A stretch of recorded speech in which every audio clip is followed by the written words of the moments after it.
Thank you, Yossi, and I'd like to echo Sergey's comments that it's an honor and pleasure to be here with you today, and with all of my fellow panelists and all of you in the audience, and also want to thank Shimon Peres for everything he's doing for the vision of Israel and for America and for the world.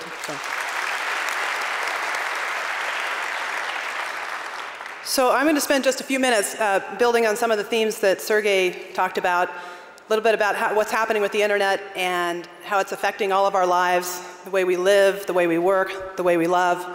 Fundamentally, the internet has become very essential. You think of things like food and water and shelter, and many of us also think about email and search in those lists of life's essential services now, and that's only happened in the last 10 or 15 years.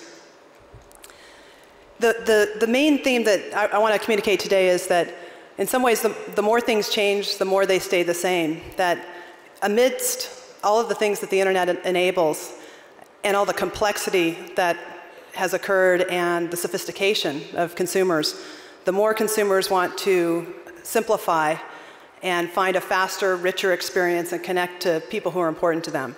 And fundamentally, the internet is going through a major shift that's allowing that to happen. So before we look forward, let's take stock of the current situation today. There are 1.3 billion people in the world that connect to the internet every month, which when you consider a world of more than 6 billion people and adjust for children and many third world countries that don't have access, that's an astonishing number. And yet, it's still growing at double-digit percentages every year. One of the things that we think is happening at Yahoo is that while the breadth continues to increase at a rapid pace, the depth or usage is increasing even faster. And that's being driven by things like faster processing speed, lower costs of storage, the new emergence of ways to publish and distribute content on a mass medium basis very, very quickly. And all of that is having a huge effect on the way that people use the internet and communicate. We're now in a world where you can publish your thoughts instantly to everyone you care about and to a lot of people you don't care about as well. And that creates all sorts of opportunities and all sorts of social issues. It's also a time where it's globally reshaping the way we think of boundaries. For many generations, people have been obsessed by borders and geography and locations. And one of the things that's so interesting about what's happening now is that fundamentally technology is increasingly defining human behavior in industry, and human behavior in industry is defining technology, and that's becoming a more important force as we think about how all of us can impact change. When you think about practices of work and leisure and love, they're all being transformed to a level of unrecognizability with the past. Consider a few statistics. 12% of US newlyweds met online last year. It's pretty amazing. And more than 2 billion people now use cell phones, which, again, considering that 6 billion people is a pretty astonishing number. And collectively, we send 9 trillion emails per year now. It's hard to fathom.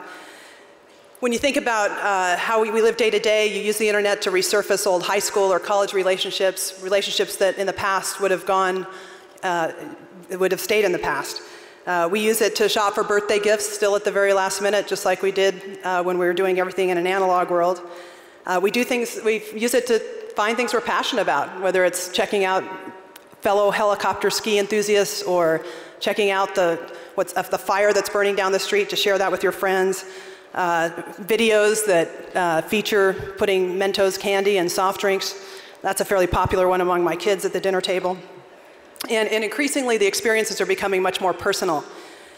If you think about your mobile device and how you feel about your mobile device, it turns out that more than half the people in the world with mobile devices do not share their device with their partner, and that same half end up waking up with it next to them in bed in the morning. I won't tell you which half I fall into. The internet has also absorbed and integrated previous media before it, like news and TV, photos, even presidential debates.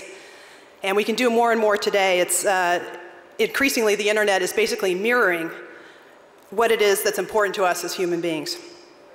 So that brings me to the future and what we can expect tomorrow. It seems like we're juggling nonstop connections, activities, and yet the core question remains, how do we make those connections more meaningful?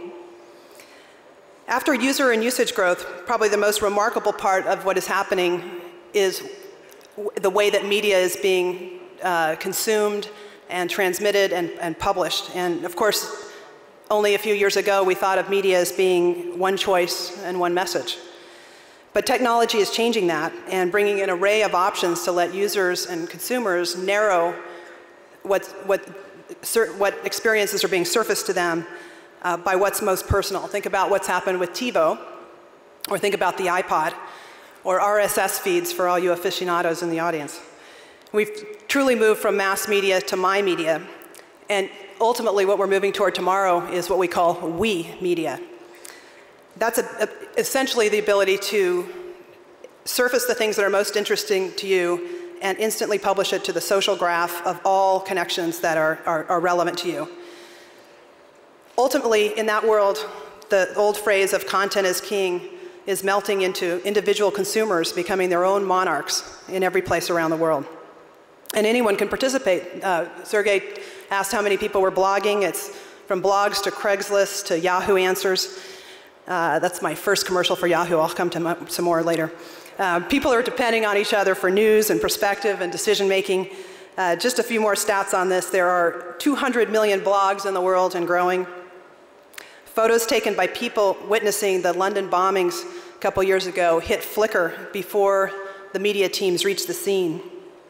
Likewise, just this week's earthquake in China hit Twitter streams in the middle of the earthquake, if you can imagine that. There are more than 10 billion user ratings and songs in Yahoo Music. That's my second commercial. There's more coming. 10 billion is a big number to think about. And 42% of young people ages 18 to 29 rely on the internet, particularly social networks, for election campaign news, which is the highest percentage for any news source. Big impact in terms of how politicians think about communicating their message.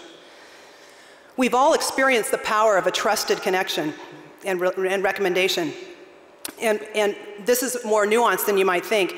There are many relationships to the layers to the relationships that all of us have, whether it's your friends, your family, acquaintances, ski buddies, any kind of group that you're passionate about, work friends, and how I might value a trusted source might actually change from domain to domain. I may have a friend whose music taste I love, but whose clothes taste I don't, for example.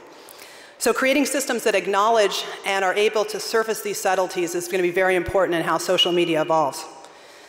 Another subtlety concerns agenda. If you're telling me about a great energy drink that's going to make me feel 20 years younger, I'm going to be very interested until I find out that you're a distributor of that drink, and suddenly the way I listen changes. The transparency in all this is very, very important. And all this, of course, is creating a very valuable ecosystem for those that are looking to monetize the digital universe.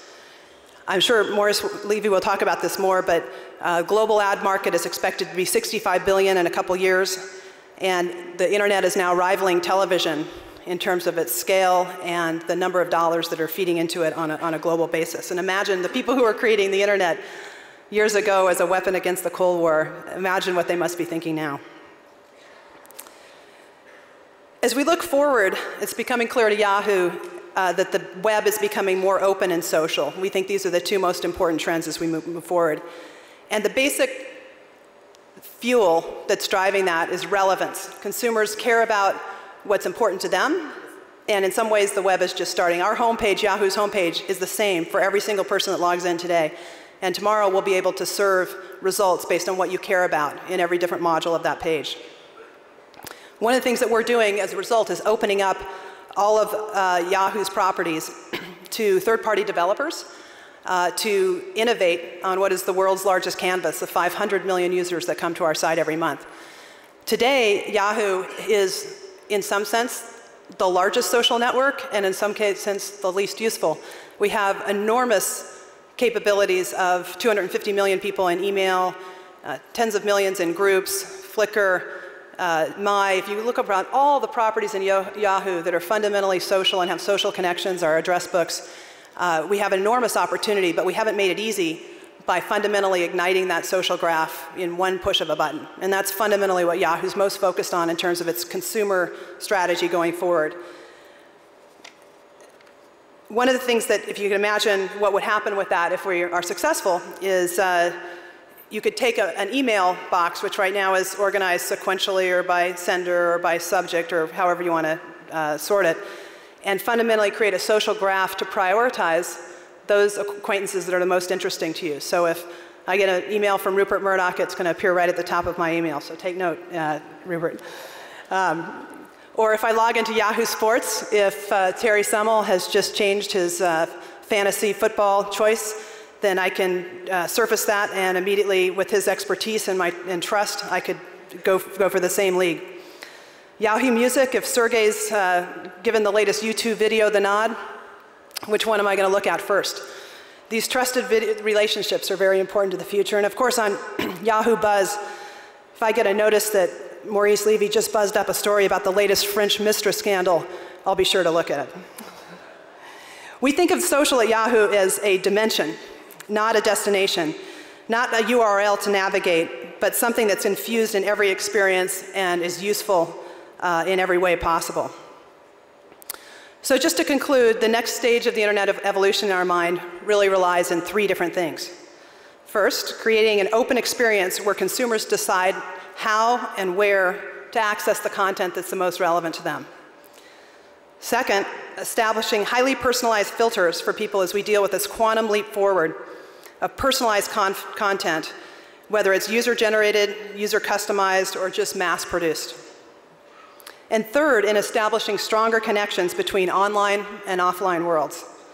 At the end of the day, there should be really no difference between the two in terms of the way that you use them and the way that they improve your lives.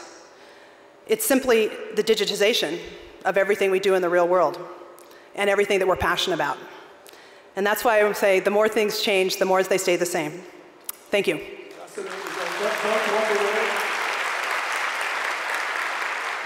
One question, Sue. Yesterday, you were able to see Israel for the first time. Can you share with us for 45 seconds how it looked like as you see the first time? Well, it was amazing. I have to say, it's a true story. When I turned 40, which was a long time ago, unfortunately, a few of my friends and I dreamed about, what are we going to look forward to in the next 10 or 20 years? And we each made a list of 10 big things that we wanted to do in the next 10 years, things that it might take a year or two to do. And one of my 10 was to visit Israel. So I accomplished that yesterday.